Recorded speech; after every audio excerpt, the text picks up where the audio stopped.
Regarding the dynamic input tooltip and its own settings, we can type 2D coordinates with this dynamic input, which represents in also in the command line in the format X and Y.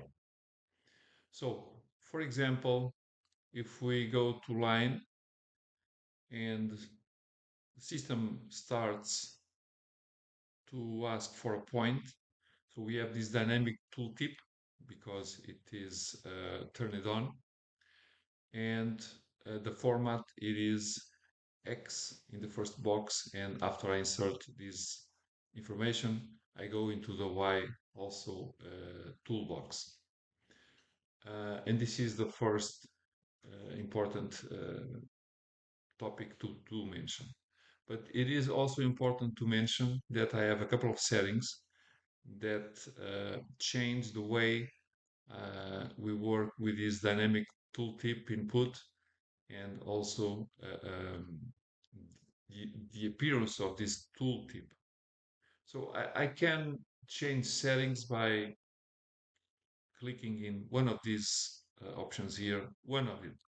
So if I go to settings in one of these buttons, I assess a lot of different type of settings, and it is grouped in this dialog box called drafting settings. But for the moment, I just want to see the dynamic input. So I can first have it on or off, okay?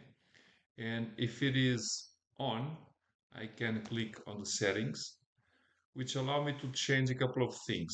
First, the format. For the second or next point, by default, we can have polar format or on the Cartesian format. And these second or following points can be relative coordinates or absolute coordinates, okay?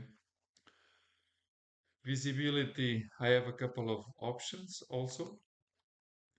And I can enable also the dimension input with some settings in terms of grip stretching, also is behavior in terms of the dynamic input.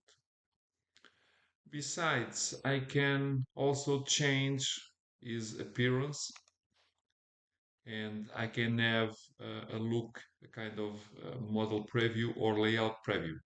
Some of these informations were not yet mentioned in this course, but along the lessons and the videos are published, we can and we will talk about these topics.